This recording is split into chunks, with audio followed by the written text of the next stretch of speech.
Hey guys, Anfield here. Welcome back to another Black Desert Online video. This video is a guide designed to help newer players get into and understand the mechanics and world of Black Desert Online, while being more up to date than much older videos. Of course, as an MMO, Black Desert has a lot to take in, and making a video guide for everything this game has to offer is kind of an impossible task, and it's likely I'll miss things. It's also easy as a veteran player to kind of not think about something that's become more of a routine, or things that have changed since the last time I did them. So keep that in mind when you watch the video. However, I will try to clear up a lot of things that I see a lot of new players asking, and for those that are checking the game out, if you have those kind of questions, hopefully this guide will help. If you do have even more questions or more tailored questions, you can leave them in the comments, or more preferably come by the Twitch stream so I can just verbally respond to you and give you the answers there. I'll leave that in the description, but we have a lot to cover, so let's get into it. So first things first, when you boot up the game and are ready to hit that start button, I recommend messing around with your settings first to make sure things are right. If you have a good PC, I recommend setting the game to remastered if it isn't already. BDO is a graphically beautiful MMO, and I think it's worth enjoying that if you can. Later, you might want to deliberately lower your settings just to optimize the FPS, but none of that is needed for some time. And when you're ready with your settings and satisfied with them, you can hit start and you'll be prompted by the game to set your family name. This is a name shared by all of your characters, like a last name in real life. After choosing a family name, you'll be given a list of channels. In BDO, the whole world of your region is one server, but split up into different instance channels, which you can hop between every 15 minutes. For new players, you have access to the overview channels, which are in green, which you can use for 1 month, along with other returning adventurers that have been away from the game for a month. These channels cannot be accessed by any active players for more than a month, and have 100% boosted XP all week long. However, the world bosses don't spawn in these channels, but we'll get to those later, and you'll also be unable to flag for PvP on these channels now. There may also be seasonal servers by the time that you watch this guide, depending, which is kind of a new thing coming up for Black Desert, and if they do exist, by the sounds of them, it would be also pretty much a good idea to probably try the seasonal servers. You don't have to, but I think the progress is a little bit faster, and then you can transfer your seasonal character. It doesn't exist yet though, so for now I'm going to talk about what does exist. So for now, just go for the Olvia channels for that boosted XP. Once you select a channel, you get the option to create your character. Black Desert currently has 19 playable classes. If you're unsure on what to pick, you can opt to create a trial character first. This tab is in the top right of your select character screen. You can create up to 3 trial characters at any one time, and you can delete them to try others, but there is a time penalty for doing so. My recommendation is to do some research on classes and pick 3 or less that most intrigue you. Then create a trial character to test the combat of the class. Since trial character is created as a level 60 with enough skill points to learn every skill, and you can also buy some gear from an NPC out there in the battle arena that you will be able to use and test, and you can fight in the battle arena or in Red Battlefield should you choose to do so. However, I probably would avoid going to Red Battlefield. Just use the training dummies, as experienced players are not the best testing ground for you. But if you're starting with friends, feel free to give dueling a shot with them, which will likely include a lot of button mashing, but still could be fun to test out the combat of each class that way. Black Desert combat is one of its strongest features, so feel free to test out as many classes as you like that have your interest before you stop at the first one. You can also use the F3 Pearl menu to check out some of the outfits when you are in-game, and you can see kind of what outfits your classes have. If that's something that immediately is important to you, you can also do that. That helps you pick your class. Once you've decided on the character you want to go after as your main, or at least your initial main, you can go back to the character select and begin customizing an actual character. Black Desert has one of, if not the most expansive creation for characters in any MMO.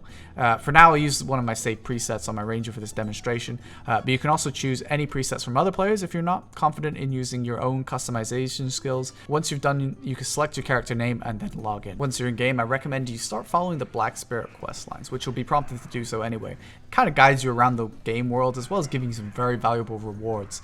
Each zone has effectively a different main story quest chain. It's worth following. These have been improved over the game's lifetime and give quality of life things that are worth getting, such as 3 pets, as well as a boosted amount of experience. Pets loot for you, which is very important for making money while you're out killing monsters, so you don't have to stop and pick the loot up yourself by spamming R. However, you may choose not to run these quests immediately and instead explore or just go play and kill monsters to level up.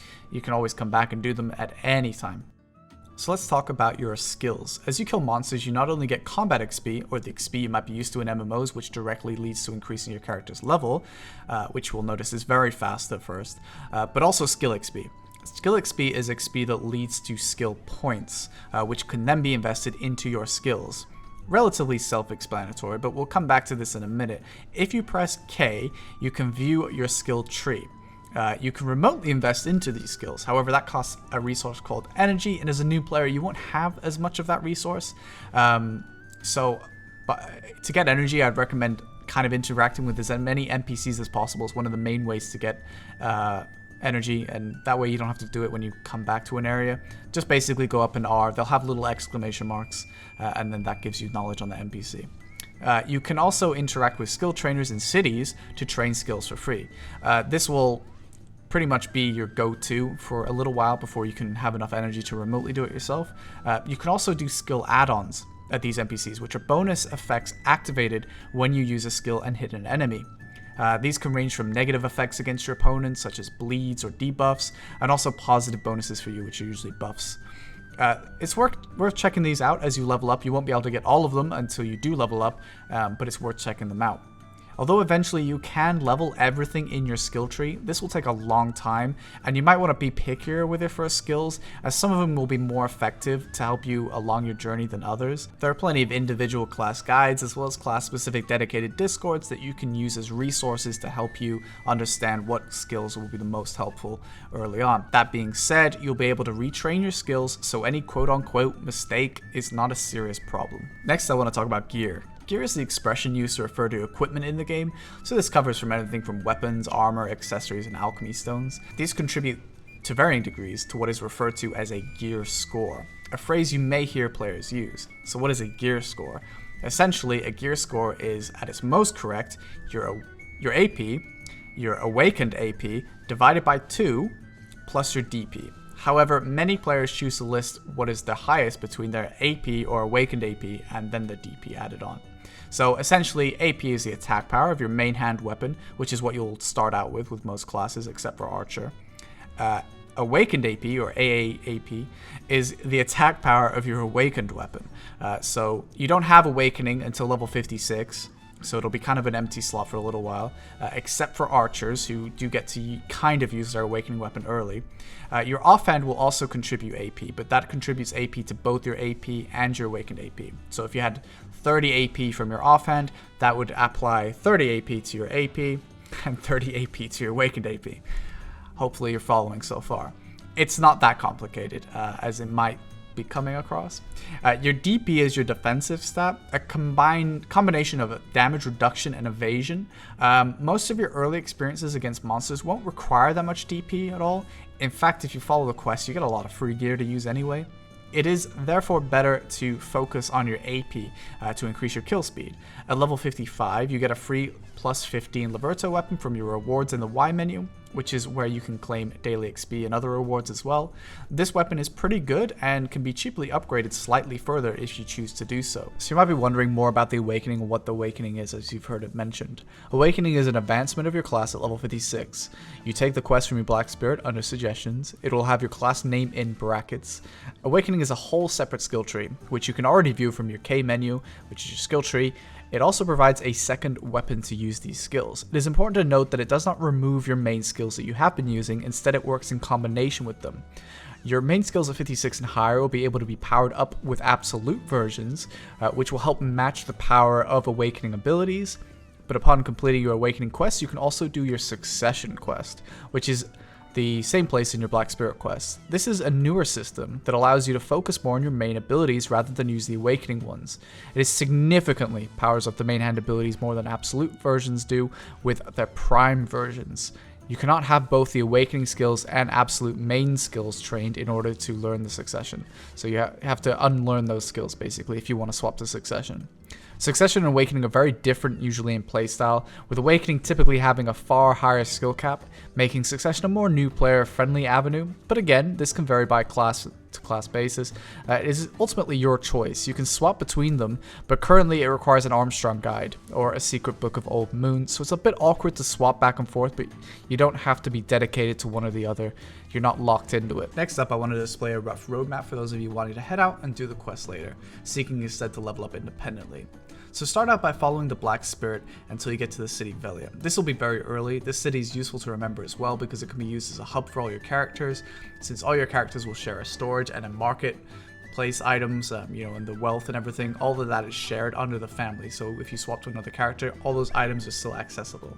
Although I recommend you keep your money actually in the central market and not in the storage of each town, because you can independently go to a different city and still access that market money, whereas the storage money is bound to the city. At the point that you reach Velia, you'll probably be about level 14 or higher. If you're not, no problem. Just kill some imps directly outside of the city, southeast or so of the map. Then you want to head south to the next region, Serendia, where you'll pass through the capital city, Heidel. Some people choose to use this as their hub, however, it does lack one essential commodity that you might want access to later, which is Reblath from the Velia blacksmith. But I digress. You want to keep heading south and cross the eastern bridge. As you keep going south on the road, there will be, on your left, the Moretti Plantation with all the wheat. Here, some monsters that are very, very easy to kill and can kind of bridge the gap in levels until you hit about 16 or 17, where you can go to the Castle Ruins, which is further south of that plantation. I'd remain here until about level 21 to 23, after which you want to head directly west and hit the Bloody Monastery. It's worth noting that you can actually see these spots on the world map without actually discovering the areas when you press M. You could easily stay here at the Bloody Monastery until about level 34, despite what the map actually says. But after you're done here, you can go to Karutos, if you chose to leave earlier, about level 30, for a little while. This spot is in the next region, Calfing, where you're going to go anyway, the next region to the west of where you are. After that, if you're level 34 from the Bloody Monastery or from Karutos, I would hit up the refugee camp, which is in Calfing still, but further west of the Karutos spot. It's actually just northwest of Calfing City, which is the sprawling capital city of the region. Refugee camp is also a great spot. You can stay up to level 44. At this point, you can check the market for a weapon in Calfin City. You can use a little magnifying glass in the top right, which will help you find NPCs if you need to know where your NPCs are in the city itself. You will have money from level rewards in your Y menu again, in the form of like gold bars. These can be exchanged at the storage for silver. So you want to do currency exchange there. You can do this in Calfin City if you just go to the storage. If you put the money in the market from the storage, you can then search for a weapon at the marketplace. You can do that actually remotely, but you'd have to pick it up at the actual marketplace or at a storage. So what you want to look for is go to the main weapons section. I would budget about anywhere from 3 to 10 million for this, which is easily enough money for, like, say, even a plus 13 Razar, Korea, or even Uria weapon. Don't buy anything fancier than that. Don't buy a Laverto, you get a free one at level 55. After that, I would head to the Catfish spot, which is where you can head out for level 50 basically, and that's southwest of Calfin City. In order to reach level 50, you'll be prompted to kill a summon boss, which is at the center island at Catfish. That'll allow you to actually go from 49.99% to 50, at which point you could then head to the next region, which is Medaya. Now, you're actually going to double back. Medaya is a new territory. You'll explore east of Serendia this time rather than west where Calfion is, so it's quite a trip, but it will provide you with plenty of content for 50 to 56. And it's also an area where much of your Awakening quest line will play out for most classes. Succession, for all classes I believe, that all plays out in Altanova, which is the capital city of Medaya. I recommend you head to Helm's Post first. This area is a great area for new 50s, however I do recommend being around 100 plus AP for it just to kill it comfortably. This might require a few more purchases from the market, such as an offhand that is AP focused. So for example, for Ranger and also Wizard and Witch, this will be a Steel Dagger. Lots of offhands give a mix of AP and DP, so you want to make sure you get the one that has pure AP just to help you kill them.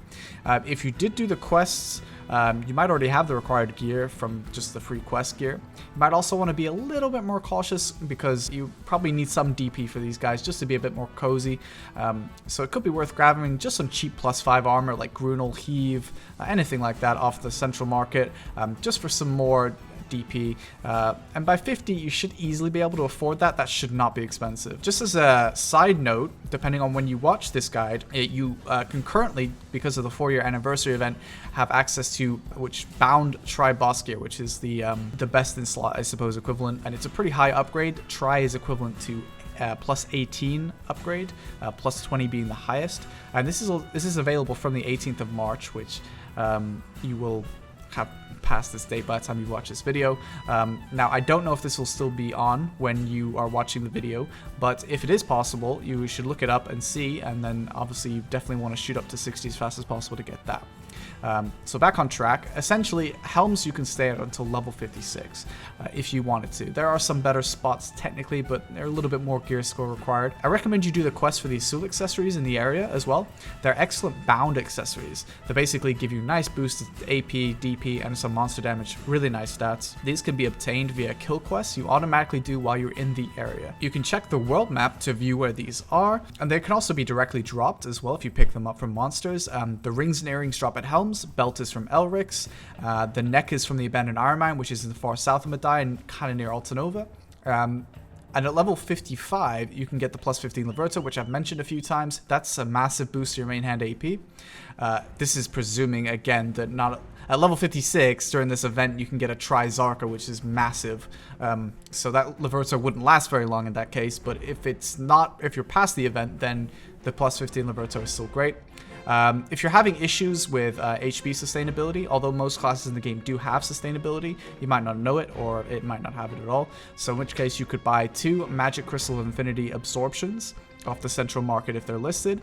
These crystals are great because they give you hit points back on hit. Most abilities that you're using have like 6-8 hits on them, so it's quite a lot of hit points back, especially if you have 2 of them. In order to put these into your main hand weapon, you use the Transfusion system, which is useful to learn how to do with crystals. That's basically, you summon your Black Spirit, that's a transfusion option, you put your weapon in, and then you'll have options to put crystals in.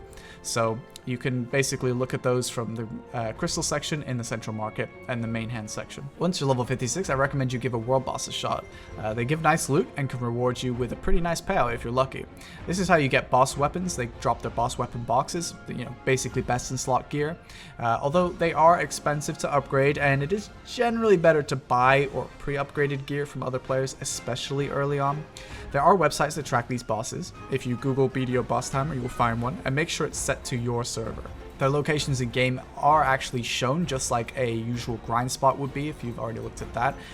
However, keep in mind a couple things. These bosses don't spawn on the Olvia channels or on the Arsha channel. Also, if you die, you will lose XP, 1% to be exact. This is nothing to worry about in terms of how long that 1% can take to get you early on. But if you are trying to level, you don't want to die over and over again. So let's say you're like 56 and, I don't know, 60%. You don't want to like repeatedly die to these world bosses before you understand the mechanics. Finally, I would avoid ones such as Nuva early on, just in case you do die, because it's in the desert and you can easily get lost. Continuing the subject of bosses, you might notice giant circles on your world map, or kind of a red animation in the bottom right of your icon section. In the bottom right, this could indicate that you have a Dark Rift boss. Dark Rifts are bosses that are personal solo bosses, meaning you cannot receive help while tackling one. They can be an exceptional challenge for a new player with lower gear. However, if you succeed in taking them down, you can be greatly rewarded, and I recommend you give them a shot when you're 56 or above. You don't lose XP if you die, and they do weaken damage-wise if you leave them alone for a little while, if they're too strong for the beginning. It should also be noted that there are limited amounts that you can have at any one time, so if you can, try to take them out before they stack up too many. I also recommend looking around for a guild to join. There are plenty of newer player-oriented guilds. They give stats while you're in the guild, and are also an extra source of income through daily pay, and sometimes payout and wage you can earn through doing guild missions to help the guild. Just be careful about advice you may get from new player guilds, as they may have good intentions but can often get things wrong. Once you're level 57, you can check out your grind spot has access to Marni Stones. Some grind spots do, as it's a system that works like a repeatable kill quest, where you fill up these stones, which you buy, and then you turn them in for XP rewards once you fill them up. You can also buy 53 530% XP loyalty scrolls to assist you on your journey to 60. But keep in mind, this is one-time buy per account. So I recommend saving most of them for when you get a feeling for the game and you can grind more efficiently, and maybe use them for pushing 60 plus rather than 260, and on the character you are sure will be your main. they're very valuable scrolls, basically, so you wouldn't want to burn them needlessly, especially if you're not going to grind for a full hour. So far in the guide, I've given you sort of a skeleton idea of the game, of what you can do to get to level 56. Everything that if you follow in this guide, you should easily be able to do that. Again, if you have any problems, you can always come by and ask, but basically that's the kind of very frame of the game. Now I want to talk more about the meat and the bones of the game, so you have a bit more understanding of how skills work, particularly when it comes to protection and CC. So Black Desert works on a system of protection and CC, or crowd control, if you didn't know what CC meant. Some skills protect you from CC or damage, or both, and other skills send out a CC, and in some rare cases they might actually have both protection and CC. So what exactly is the protection in Black Desert Online? A skill that has protection is either one of 3 main protections, or a mix: super armor, forward guard, or iframe. In the cases where it has a mix, it might mean that the first part of the ability starts with one protection type and then moves into another. Super armor mostly doesn't reduce damage, but it does give you 360 degrees of protection from CC. There are some cases where super armor does actually reduce some degree of damage, but it varies by class.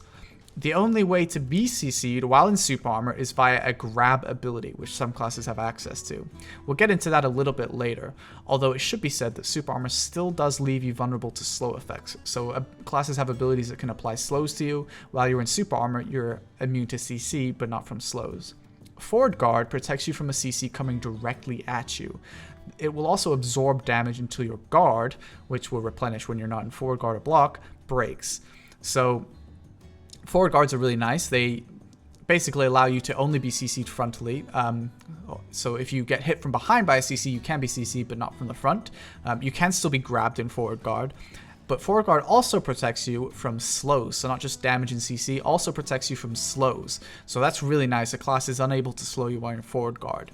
So this is, a lot of classes have forward guard through S blocking. And what S blocking means is basically you walk backwards with your weapon out. So some classes have this in Awakening, some in Pre-Awakening, just kind of varies. Iframe is the best protection. It basically is complete protection from damage, CC, and slow. You cannot be grabbed while in iframe, which is also a huge bonus. It's the most critical ability to dodge other grabs other than just general movement. For these reasons, iframes are generally less common. However, some classes benefit greatly from their existence more than others. I will also briefly mention some other classes that have blocks that are 360 degrees. So for example, a Dark Knight can block by throwing up his block on Meiwa 2, for example, but this isn't 360 degrees of protection. The classes that have this, for example, would be like Guardian, Warrior, and Valkyrie. Understanding protection in general will let you keep your class on its feet, which is huge, and I know it can be a source of frustration. So most aspects of the game will allow your class to use protected stances, and respect those protected stances. However, there are some exceptions where they do ignore what I've just said, such as, for example, Flame Towers and Node Wars, some Rift Bosses attacks, which, believe me, is a huge point of contention for us veterans. That shouldn't work that way, but whatever. I highly recommend, especially once you're awakened, that you read the descriptions of your skills to find out what exactly your skill does. So your skill will have a list, and it'll have, like, usually in red letters, it'll say super armor or something like that. That way you know how it works. You can always practice with a friend or a potential guildmate in the battle arena and see exactly how this works. So you have an idea of what they do and how this can specifically work for you. But for anything further than this, I would always check class-specific guides or perhaps the Discord for your class to see exactly what you can do to best rotate protection around your class. Next up, let's talk about CC. Black Desert has a variety of CC, and the mechanic to handle how your character reacts to being CC'd is relatively simple, but coming at it from scratch, it might sound complex. Basically, your character can be CC'd twice before becoming immune for 5 seconds. This is referred to as the 2.0 CC rule, and the only exception to that rule is a stiffened CC, which is weighted as a 0.7 instead of the usual 1.0, and also down smash. However, to keep things as simple as possible, I will not cover down smash in this guide, but you can look that up. The CCs in the rough order of how long they last are knockdown, stun, bound, float, knockback, and then stiffen. 3 of these CCs land your character on your back. They are knockdown, bound, and float. So being hit by any of those CCs will send your character onto its back. You could be hit by a knockdown, a 1.0 CC, which also puts you on your back, and then a bound CC, another 1.0 CC, which keeps you on your back for a longer period so people can keep comboing you. But that doesn't last as long as the knockdown. But then after you've been hit by that, that's 2.0. So you're now immune to CCs for 5 seconds. For reasons of length, generally combos with 2 knockdowns are favored due to knockdown having the longest CC duration. The only time you could be hit by 3 CCs are when a stiffen is thrown in. So if a stiffen is the first or second CC, as that would mean you basically hit 1.7 on the CC counter rather than 2.0. Therefore, you could be hit by a total of 2.7 CCs, but only because you were 1.7 and then got hit by another 1.0 CC. So generally understanding CC is more important for PvP, but I wanted to throw it in here because it's worth learning.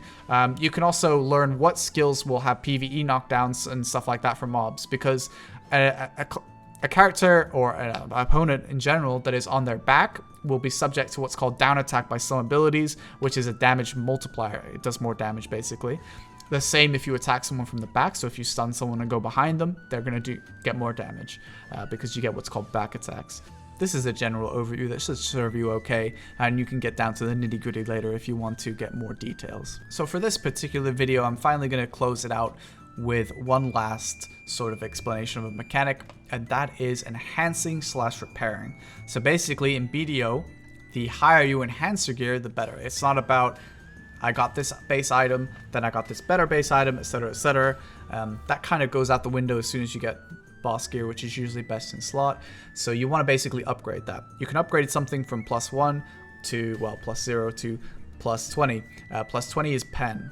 For some reason they decided to do it that way. That's just how they did it. So basically once you hit +16, instead of going to +16, it'll be called Pry, then Duo for 17, Try for 18, Tet for 19, Pen for 20, which is the highest upgrade gear in the game. So pen boss gear is incredibly valuable, and that is the best in slot at the moment.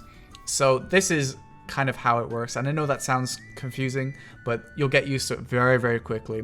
Your accessories themselves are enhanced differently from boss gear, which is, armor and weapons, which are use black stones for those.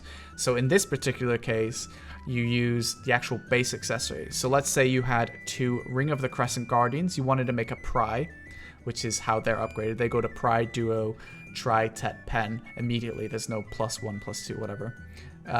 If you wanted to do that, you basically get 2 base rings and you enhance them together, and if they succeed, they'll hit Pry. If they don't, they'll blow up. Armor and weapons do not blow up when they fail. Only accessories do that. So basically, if you had an accessory, let's say you had a Duo Ring of the Crescent Guardian, you wanted to go for Try, you would then get basically a base crescent ring with your Duo, enhance it. If you succeed, you get Try. If you don't, they fail. The only exception to that is if you use a Cron Stone to protect it. I wouldn't worry about those yet, though. Aside from that, your actual armor and weapons, they use armor stones and weapon stones. Black stones you'll get while you're grinding out in the world. You'll get them from rewards. They're all over the place. There's lots of ways to get them. However, it changes. Once you get an armor piece or a weapon to +15 and you want to go for +16, i.e. Pry, then what you need is a concentrated stone, which can be gotten from a hard crystal to make a concentrated armor stone, or a sharp black crystal shard for the weapons. And you heat them with the corresponding type. So a hard crystal will be heated with armor stones, and you can then make a concentrated from that. Sounds complicated. It's really not, and this will come with experience. And basically, that's how enhancing kind of works in a very brief nutshell.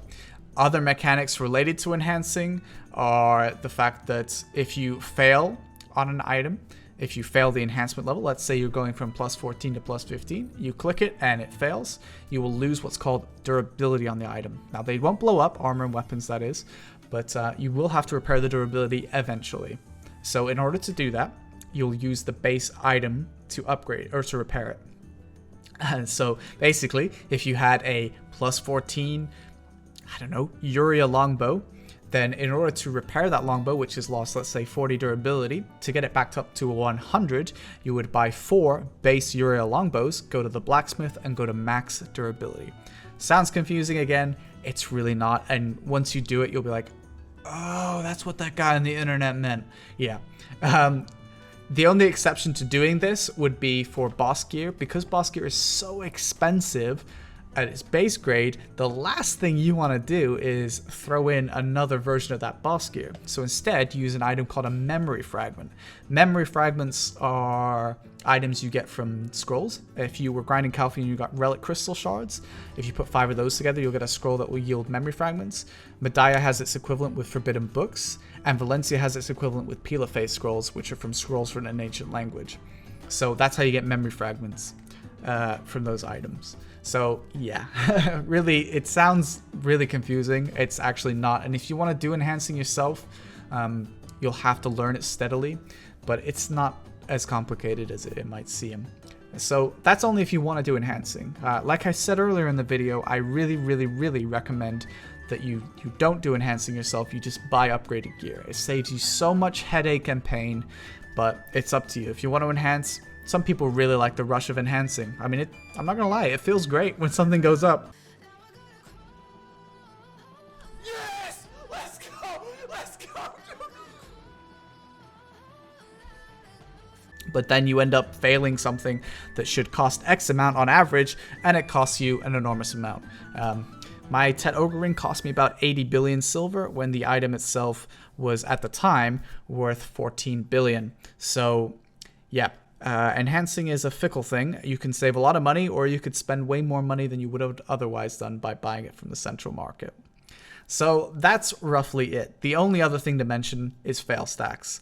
And fail stacks, again, this is something that there are guides on, but essentially, one of the reasons I recommended Velia if you were going to enhance is because you get Reblath.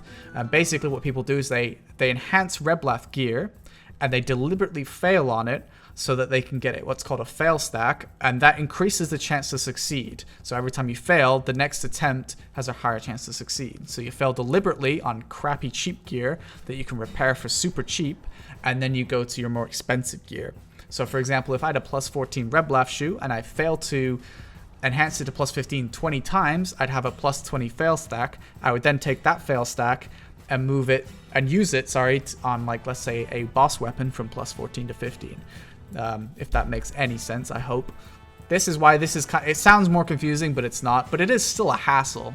Even if you understand it, it's a hassle. So yeah, that is enhancing in a very poorly explained nutshell. So after all of this, I've only scratched the surface of the game, and while I knew before I made this guide it would be very difficult, I have a true appreciation for the depth of the game once again, and there are things such as life skills, workers, nodes, and bartering that I didn't even touch upon, and they deserve their own unique videos, and I believe other players in better positions have made those videos. I don't do that much of that stuff. I do it a bit, but not super expertly. However, I do have some recommendations for excellent creators if you are interested, so you can come by my stream and ask, and I will give you some recommendations for these particular content creators. I hope that this at least gives you some kind of direction and understanding of the core game mechanics, as there are a lot of things that need to be touched or expanded on, and I can follow this video up if you like, if you think that it helped you, but it does quite some time to make a video like this, so it helps me if you subscribe to the channel. I know it's all like the usual YouTuber mantra, but it does help if you hit the like, you comment, you subscribe, you hit the bell for new notifications. All that stuff really helps me out, and of course you can stop by the stream if you have any questions at all, and if you prefer, you can obviously support the stream as well. So thank you so much for watching the video. I hope that you did enjoy the video. Let me know what you thought in the comments. If there's anything else, again, like I said, come by and ask me. I don't bite. There is no stupid question. New players ask me that, oh, this might be a stupid question. No, it's not. I understand you're new to the game. A lot of things that I talked about in this video will vary for you depending on where you are in the game, whether you literally have never touched the game before or if you've been playing for a week or whatever. Will vary on your experiences and how much this guide helps you. If any of these systems sound confusing to you because you've never tried them before, believe me, once you start to get into it, it'll start to click into place, and then you can rewatch the guide and you'll be like, oh, okay. So again, just keep that in mind. So yeah, thanks for watching, and I'll see you guys on the next video.